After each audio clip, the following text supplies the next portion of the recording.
And while I cannot support the motion, it's clear that the blockades in Ottawa and at the border were unlawful, illegal, and in many aspects criminal.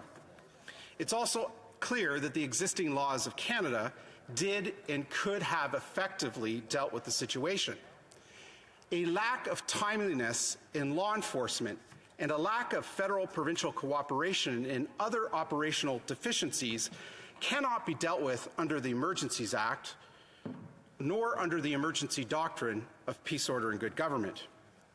The failure to uphold the rule of law is the issue here, not a lack of law to effectively deal with the situation. In a free and democratic society, the rule of law is essential. Without the rule of law, there can be no freedom, because liberty without lawful limits, taken to its logical conclusion, is anarchy. Without the rule of law, there can be no democracy, because democracy without our most basic law, our Constitution, is nothing less than majoritarian mob rule. It's clear we as a country have not been serious about the rule of law.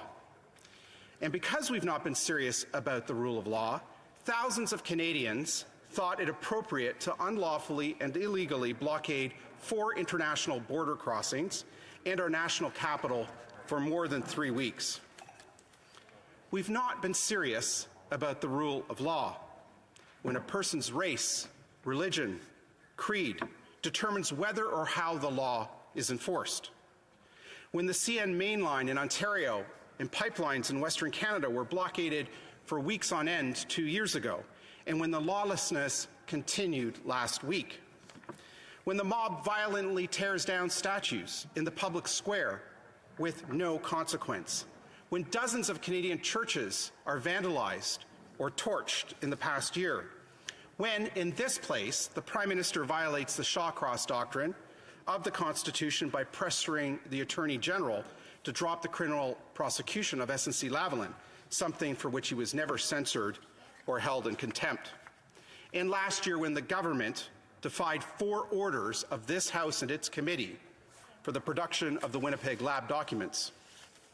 If flagrant disregard for the rule of law is tolerated, things will fall apart, the centre cannot hold, and anarchy is loosed. Madam Speaker, what is needed now is not the use of the Emergencies Act, but rather ensuring the rule of law in this country is upheld. Thank you. Questions and comments.